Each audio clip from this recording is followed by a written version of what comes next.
Chitrapuri colony మీద enquiry జరిగింది. Committee నివేదిక ఇచ్చింది.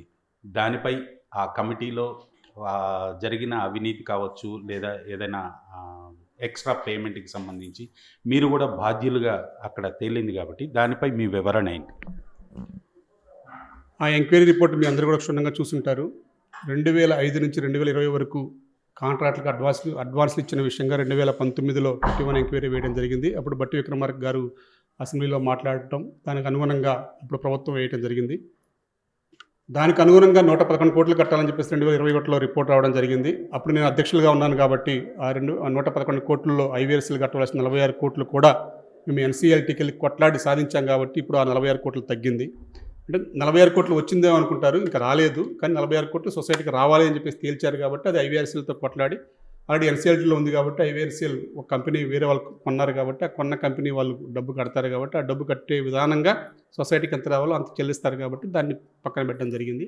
ఇక మిగతా కాంట్రాక్టులు అందరూ కూడా రివర్స్ కన్స్ట్రక్షన్ కానీ ఈడబ్ల్యూఎన్ఎస్ ఎస్ఎల్ఎన్ ప్రాజెక్ట్ వాళ్ళు అడ్వాన్సులు తీసుకున్నమాట వాస్తవం, దాన్ని నేను కూడా సమర్థిస్తాను. కానీ ఆ రోజు మేము 2015 నుంచి 20 వరకు కమిటీ సభ్యులుగా ఉన్నాం. ఆ రిపోర్ట్ మీకు క్షుణ్ణంగా చదివితే అర్థమవుతుంది. మేము కమిటీ సభ్యులుగా వ్యతిరేకించాం కూడా, అడ్వాన్సులు ఇవ్వద్దు అని.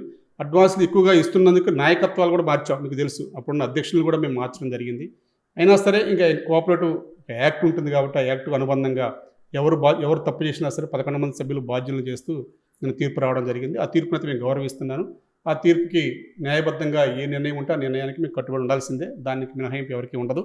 కాబట్టి ఏదేమైనా సరే ప్రభుత్వాన్ని ఎంక్వైరీ చేయట్లేదు అన్నారు కాబట్టి ప్రభుత్వమే చొరవ తీసుకొని అర్జెంటుగా ఆ ఎంక్వైరీ చేస్తే అసలు వాస్తవాలు బయటకు వస్తాయని చెప్పేసి ఎంక్వైరీ చేసింది కాబట్టి ఆ వాస్తవం బయటకు వచ్చింది. ఆ డబ్బు కడతారా లేదా అనేది ఆ కమిటీ సభ్యుల నిర్ణయం. నా పాత్ర ఉంది కాబట్టి నా పాత్ర పరంగా నేను న్యాయ పోరాటం చేస్తున్నాను. న్యాయబద్ధంగా వారి న్యాయ తీర్పు వచ్చినప్పటికి మనం గౌరవించాల్సిందే. ఇక నేను తినలేదు, నేను ఎందుకు కడుతున్నాను, నువ్వు తిన్నప్పుడు ఎందుకు కడతావు, ఇన్ని ప్రశ్నలు వేసుకుంటా పోతే అక్కడ కోర్టు ఆగదు.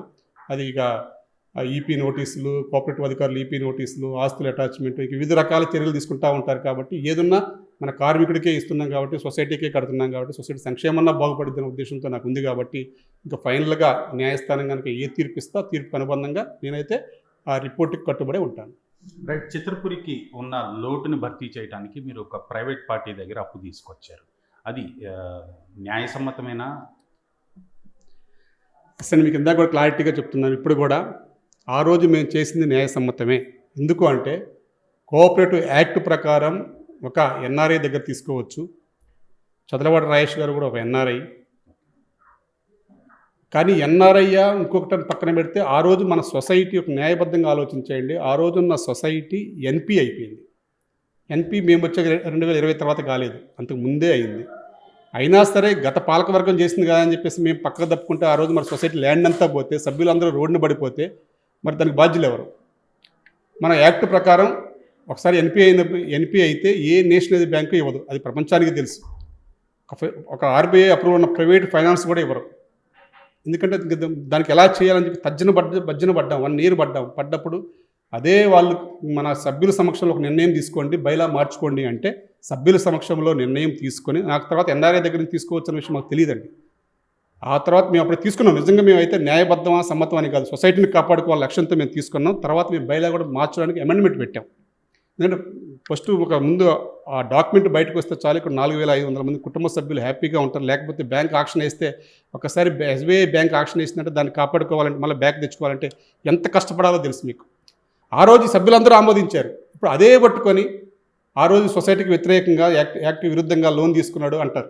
మరి లోన్ తీసుకుపోతే సొసైటీ పాడైంది కదా, మరి ఆ రోజు నువ్వు చెప్పు అంటే ఎవరూ చెప్పాలి. ఆ రోజు అంతా సంబంధించారు. ఈరోజు ఎలక్షన్ పాలిటిక్స్, ఆ చట్టంలో ఉన్న లోటుపాట్లను తీసుకొని చేస్తున్నారు. అయినా సరే ఇప్పుడు క్లియర్గా మాకు రాజేష్ గారు ఎన్ఆర్ఐ అని తెలిసింది. యాజ్ పర్ యాక్ట్ ప్రకారం ఎన్ఆర్ఐ ప్రకారం తీసుకోవచ్చు. దాని ప్రకారం మేము ఇప్పుడు క్లియర్గా ఉన్నాం, అది ప్రాబ్లం కూడా లేదు. అదిగాక మేము బైలా అమెండ్మెంట్ కూడా పెట్టాం. ఎందుకంటే మన సొసైటీలో ఉన్న పరిస్థితులను బట్టి బైలా మార్చుకునే వెసులుబాటు ఉంటుంది కాబట్టి మేము బైలా ప్రకారం కూడా ఒకవేళ ఎన్ఆర్ఐ మనటి వరకు తెలియదు కాబట్టి మేము అనుకున్నాం. ఇప్పుడు ఎన్ఆర్ఐ కూడా ఉన్నారు కాబట్టి ప్రాబ్లం లేదు. అలా కూడా ఏదైనా సొసైటీకి అత్యవసర పరిస్థితులు ఏమైనా వస్తే కనుక ఫైనాన్స్ తీసుకోవడానికి కూడా మేము బైలా మార్చి మేము ఆల్రెడీ పెట్టడం జరిగింది. సరే, ఇప్పుడు ఆ లోన్ని తీర్చడం కోసం మీరు ట్విన్ టవర్స్లో రేటుని పెంచి ఇప్పుడు సేల్ చేస్తున్నారు. అది ఓన్లీ సినీ కార్మికులకేనా లేదా బయట వాళ్ళు ఎవరైనా తీసుకోవచ్చు? మేము ఓన్లీ ఫైనాన్స్ తీసుకున్న దాన్ని అప్పు తీర్చడానికి మేము కొత్త ప్రాజెక్ట్ కట్టట్లేదండి. ఆల్రెడీ మీ సభ్యులకు ఒక 80 కోట్లు ఇవ్వాలి, ప్రాజెక్ట్ కంప్లీట్ చేసుకోవడానికి ఇంకో 40 కోట్లు కావాలి. ఆల్రెడీ ఆర్థిక భారం అంతా మీకు అర్థమైపోయింది. 5 సంవత్సరాల క్రితమే 110 కోట్ల అడ్వాన్స్ల రూపాయలు ఇచ్చామంటే ఈ గత 10 సంవత్సరాల నుంచి ఎలా నెట్టుకుంటూ వస్తుందో మీరు ఆలోచించేయండి. కాబట్టి ఇవన్నీ కూడా క్షుణ్ణంగా కూర్చొని మాట్లాడుకుంటే అన్నీ తెలుస్తాయి. తెలియకుండా ఎవరు నచ్చినట్టు వాళ్ళు మాట్లాడుకుంటూ వెళ్తే నిజంగానే ఏదో దోపిడీ జరుగుతుంది అనుకుంటారు. ఇప్పుడు మేము వచ్చిన తర్వాత మొత్తం ట్రాన్సాక్షన్ 100 కోట్లు అంటే మేము వచ్చిన తర్వాత 120 కోట్ల అవినీతి జరిగిందంటారు ఈ 5 సంవత్సరాల్లో. మరి అసలు ఆ సభ్యులుగా తెలుసా తెలియదా, అసలు వాళ్ళకి ఏం నాలెడ్జ్ ఉందో నాకు అర్థం కావట్లా. మొత్తం అవినీతి అంతా ఇప్పుడే జరిగిందంటారు. ఇంకేమంటే పదే పదే అది చెప్తుంటే వాళ్ళు నిజంగా అనుకుంటారు ఎవరన్నా. మరి క్లియర్గా ఉంది డాక్యుమెంట్ ఎవిడెన్స్. మేము వచ్చిన ట్రాన్సాక్షనే 100 కోట్లు అయితే 125 కోట్ల అవినీతి అక్కడ జరిగింది అంటే నేను వచ్చాకనే కదా ప్రాజెక్ట్ అంతా కంప్లీట్ చేసింది నా ఆధ్వర్యంలో ఉన్న కమిటీయే. మేము పర్మిషన్లు తెచ్చింది మేమే, బ్యాంక్ అప్పు తీర్చింది మేమే, అన్నీ మేమే చేసాం. కానీ మేము పదే పదే చెప్పుకోలేకపోతున్నాం. మీడియా ముందుకు వచ్చేసి నేను మంచివాడిని, నేను ప్రాజెక్ట్ గొప్ప చేశాను కాబట్టి నన్ను ఆశీర్వదించింది నేను చెప్పుకోలేకపోతున్నా. ఈరోజు కూడా ఏంటంటే మాకు 5 years టైం అయిపోయింది కాబట్టి మేము సభ్యులకి ఏం చేసామో చెప్పుకోవాలి కాబట్టి చెప్పుకున్నామే కానీ ఎవరిని విమర్శించడానికి కాదు. కాబట్టి మేము ఏదున్నా సరే అంతిమంగా ఆ ప్రాజెక్ట్ కంప్లీట్ చేస్తాం. ఆ ప్రాజెక్టులో కూడా నిజమైన సినీ కార్మికుడే ఉంటాడు. ఛాంబర్కి అనుబంధంగా ఉన్న ప్రతి ఒక్క సంస్థ, తెలంగాణ ఛాంబర్ కానీ మన ఫిల్మ్ ఛాంబర్ కానీ ఎవరైనా సరే సినీ కార్మికులు అన్న వాళ్ళు, సినీ జర్నలిస్టులకు కానీ సినీ కార్మికులకు కానీ అందరికీ కూడా దీంట్లో భాగస్వామ్యం ఉంటుంది. టీవీ అండ్ సినిమా వాళ్ళకి వారి భాగస్వామ్యం చేసుకుంటూ మేము ప్రాజెక్ట్ కంప్లీట్ చేస్తాము. ఎందుకంటే ఏరియాలో మీకు తెలుసు 10 నుంచి 15 వేల రూపాయలు ఉందండి ఎస్ఎఫ్టీ, కానీ మంది ఎస్ఎఫ్టీ 7,000 రూపాయలు ఆల్ ఇంక్లూడెడ్.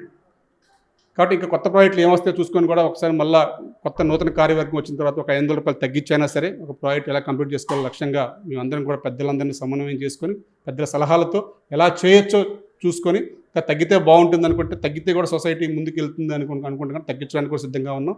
దానికి అనుగుణంగా ఫ్లెక్చువేషన్ చేసుకుంటే నెక్స్ట్ జనరల్ బాడీలో సభ్యులు కొత్త బాడీ వస్తుంది కాబట్టి ఆ కొత్త బాడీ సమక్షంలో సభ్యుల సమక్షంలో నిర్ణయం తీసుకొని ముందుకు వెళ్తాం.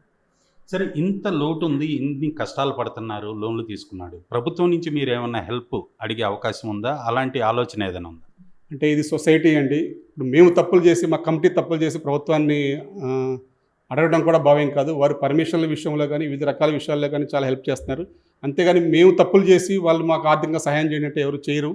ఎందుకంటే ప్రభుత్వమే ఇప్పుడు చాలా కష్టాల్లో నెట్టుకుంటా మొత్తం కూడా ప్రభుత్వం భారంగా, మీకు తెలుసు ఎంత అప్పుల పాలైపోయి ప్రభుత్వం కూడా నెట్టుకురావడానికి చాలా ఇబ్బందిగా ఉంది. అటువంటి టైంలో మేము ప్రభుత్వానికి భారం కాము.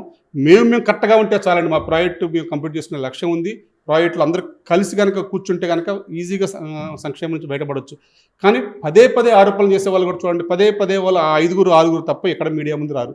ఇప్పుడు నేను ఈసారి మేము ఒకటే చెప్తున్నాం, సభ్యుల సమక్షంలో గెలుస్తాం. మేము వచ్చినప్పుడు పూర్తిగా సభ్యుల సమక్షంలో జనరల్ పెడతాం. జనరల్ సమక్షంలో మీడియా వాళ్ళు పిలుస్తానండి. ఆ నిర్ణయాలు ఎలా ఉంటాయో వాటిని ఒకసారి చూస్తే మీకు అర్థమవుతుంది. సభ్యుల నిర్ణయాలు ఉంటారు కానీ ఆ జనరల్ బాడీ కూడా జరగనీయకుండా చేస్తారు. ఇంకేమనంటే జనరల్ బాడీలో వాళ్ళే వస్తారు. జనరల్ బాడీలో అందరికీ లెటర్ రాస్తారు. ఎవరు వస్తే వాళ్ళే సభ్యులు. నీ సభ్యులు ఉంటే నువ్వు తీసుకురావాలి, నా సభ్యులు ఉంటే నేను తీసుకొస్తాను. అది కూడా ఇంటెన్షన్ లేకుండా ఇది మాట్లాడుతూ ఉంటారు. ఇంకా మాట్లాడే వాళ్ళకి వినేవాళ్ళు కూడా ఇక పదే పదే వచ్చి చెప్పగలనే దొంగ దొంగ దొంగ నిజంగా దొంగ అంటారు తప్ప ఆ దొంగ ఎందుకు అంటున్నారు, అసలు ఏంటి, ఆ సొసైటీలో ఎంక్వైరీ చేద్దాం, అసలు డాక్యుమెంట్ ఎవడైనా తీసుకుందాం. కొందరు అంటారు ఆ ఫ్లాట్లు కోల్పోయిన వాళ్ళని తీసుకెళ్తారు. వాళ్ళు నేను డబ్బు కట్టానండి, నేను ఎప్పటి నుంచో ఉన్నాను, నా మొత్తం డబ్బు కట్టి నా ఫ్లాట్ తీసేసాడండి అనిల్ అని నిజంగా చెప్తున్నారు. కానీ ఆ సభ్యుడు ఎవరు అనే క్వశ్చన్ ఎవరైనా వేసారా? నిజమైన సినీ కార్మికుడా లేకపోతే బయట నుంచి వచ్చి జాయిన్ అయ్యాడా అనే క్వశ్చన్ వేస్తే మళ్ళీ ఆఫీస్కి కూడా రాడండి ఆయన. ఇప్పుడు నిజంగా అటువంటి కనుక మాకేం మిస్టేక్లో కానీ కావాలని స్వార్థంగా కానీ నేనేమైనా నిజమైన సినీ కార్మికులను తీసివేసాను కనుక తెలిస్తే వారికి ఇవ్వడానికి సిద్ధంగా ఉన్నా అని చెప్పేసి నా తప్పును నేను తెలుసుకున్నాను. కాబట్టి అటువంటి వాళ్ళు ఎవరు నేనే చేయలేదండి. ఇటువంటి నిజమైన సినీ కార్మికుడు ఎవరికి నేను అన్యాయం చేయాలి తెలిసి మాత్రం చేస్తే మీ సొసైటీకి ఒక ఇన్స్టాల్మెంట్ వేసి డబ్బు కట్టాలి. ఆ డబ్బు కట్టకుండా ఇప్పుడు వచ్చేసి నేను సినిమా వాడిని నాది ఎట్లా తీస్తా ఉన్నా నాకు ఇప్పుడు ఇవ్వాల్సిందే అని చెప్పి అట్లా బెదిరించిన వాళ్ళు ఉంటే ఏమన్నా అట్లా వెళ్ళిన వాళ్ళు ఎవరన్నా నన్ను బెదిరిస్తున్నారేమో కానీ న్యాయబద్ధంగా నేను ఒక్కళ్ళు కూడా సినిమా వాళ్ళని తీసేయలేదండి. అటువంటి వాళ్ళు ఏమైనా నా మిస్టేక్ వల్ల జరిగిందన్నా కానీ నేను సర్దుకోవడానికి సిద్ధంగా ఉన్నాను పదే పదే చెప్పాను. వాళ్ళకి అనుగుణంగా చాలామంది రెక్టిఫై కూడా చేసేసుకున్నాను. ఇప్పుడు కూడా చేసుకోవడానికి సిద్ధం. దయచేసి నిజమైన సినీ కార్మికుడు ఎవడు మోసపోవద్దు. కార్మికుడు కాని వాళ్ళందరినీ కూడా వాళ్ళు సపోర్ట్ చేసుకొని వాళ్ళ ఆర్థికంగా వాళ్ళ దగ్గర నుంచి ఆర్థిక సహాయం చేసుకొని పోరాడుతున్నారు తప్ప ఇక్కడ ఎవరికి పోరాడే స్తోమత కూడా లేదు. వారు డబ్బు తీసుకొని పోరాడుతున్నారు. ఇప్పుడు సభ్యులందరూ కూడా ఒకటే అర్థం చేసుకోండి, సొసైటీ పోరాడాలంటేనే డబ్బు లేదు సొసైటీలో, వారికి ఎంత ఆర్థిక సహాయం ఎవరు చేస్తున్నారు అని. ఇదంతా కూడా ఒక మాఫియాలాగా నడుస్తుందండి. ఇది కొత్త ప్రాజెక్టు, మేము దక్కించుకోవాలి, మేము దీంట్లో ఏదో తినేసేయాలని స్వార్థంతో వస్తున్నారు. దయచేసి ఆలోచన చేసుకోండి. ఒక ఉన్న కమిటీని ఆశీర్వదించండి. ఏ కమిటీ అయితే మీకు బాగుంటుందో వాళ్ళ కమిటీ సమక్షంలో మీరు ఎన్నుకొని కమిటీని ముందుకు తీసుకెళ్తారని చెప్పి ఆశిస్తున్నాం. సినీ కార్మికుల కోసం రూపొందించిన ఈ చిత్రపూర్లో ఇన్ఫ్రాస్ట్రక్చర్, డ్రైనేజ్ కావచ్చు, రోడ్లు కావచ్చు, వాటర్ కావచ్చు, ఇది ప్రభుత్వం నుంచి మీరు ఎందుకు ఆశించకూడదు? మా మిస్సెస్ హైమాంజలి గారు ఇక్కడ కౌన్సిలర్ అండి. మేము వచ్చిన తర్వాతే ప్రభుత్వం నుంచే మ్యాక్సిమం కూడా అన్నీ కూడా ప్రభుత్వం నుంచే చేపిస్తున్నాం. పార్కులు కానీ, రోడ్లు కానీ, ఇప్పుడు మీరు చూశారు ఎక్కడా లేని విధంగా క్రికెట్ గ్రౌండ్లు కానీ, పార్కులు కానీ, రోడ్లు, సీసీ రోడ్లు కానీ, లైట్లు కానీ అంతా కూడా ప్రభుత్వం నుంచే సుమారు 10 కోట్ల రూపాయల వర్కులు చేయించుకున్నాం. ఇప్పుడు కూడా కార్పొరేటర్ అయింది. కార్పొరేటర్ కూడా మేమే ఉంటాం, రాజకీయంగా కూడా మా ఫ్యామిలీ ఉంటుంది. తప్పనిసరిగా చిత్రపూర్కి ఎప్పుడు కూడా అండగా ఉంటానికి మా ఫ్యామిలీ 24 గంటలు పనిచేస్తూ ఉన్నాం. ప్రజలందరూ ఆశీర్వాదం ఉన్నంత వరకు మేము పోరాడుతూనే ఉంటాం. వివిధ రాజకీయ పార్టీల నాయకులు కావచ్చు, ప్రభుత్వంలో కొంతమంది పెద్దలు కావచ్చు, వాళ్ళ నుంచి మీరు కక్ష సాధింపు ఎదుర్కొన్నారు, అలాగే వాళ్ళ ఆశీస్సులు కూడా పొందారు. దీనిపై మీ కామెంట్? అంటే సభ్యులు పదే పదే వెళ్ళినప్పుడు ఏ నాయకుడైనా సరే ఏదో నిజంగా అక్కడ జరుగుతుంది అనుకుని స్పందించడం కరెక్ట్ అండి. తర్వాత అదే నాయకులు మొత్తంగా పూర్తి వివరాలు తెలుసుకొని ఎక్కడైతే నేను ఇప్పుడు గర్వంగా ఉన్నాను, ఎక్కడైతే నేను బాధపడ్డానో అక్కడి నుంచే ప్రశంసలు అందుకుంటుంటే చాలా హ్యాపీగా ఉంది. నిజం కొంచెం నిదానంగా తెలుస్తుంది, తప్పు అనేది తొందరగా పాకుతుంది. కాబట్టి ఆ తప్పు పాకటంలో నేను బలయ్యాను అంతే తప్ప నన్ను బలి చేసినందుకు కూడా ఎవరి మీద నాకేం లేదు. ఎందుకంటే అంతిమంగా నన్ను బలి చేశారు అంటే వాళ్ళ సిద్ధాంతం కూడా అదే. అవతల వాళ్ళకి నేను కనుక వీక్ అయ్యానంటే అవతల వాళ్ళు నేను గెలిచామనుకుంటారు. నేను అట్లా వీక్ అయ్యేవాడిని కాదు. అంతిమంగా లక్ష్యం సాధించేంత వరకు కూడా ఎన్ని కష్టాలను ఎదుర్కొని లక్ష్యం సాధిస్తాను, సాధించడానికి ముందు నిలబడతాను. నేను చేసే తప్పు నేను కనుక నిజంగా చెప్తున్నా ఈరోజు ఆర్టీవీ తరఫున, ఆర్టీవీ సమక్షంలో నా అభ్యర్థన ఒకటే, నేను కనుక తప్పు చేస్తే తల ఉంచుకోవడానికి సిద్ధం, కాళ్ళు పట్టుకోవడానికి సిద్ధం. కానీ నేను తప్పు చేయకపోతే నేను ఎంతవరకైనా పోరాటానికి సిద్ధంగా ఉంటాను తప్ప నేను తల ఉంచను, నేను భయపడను ఎవరికి. Local to global news at your finger tips. మీ చేతిలో ఒక ఆయుధం.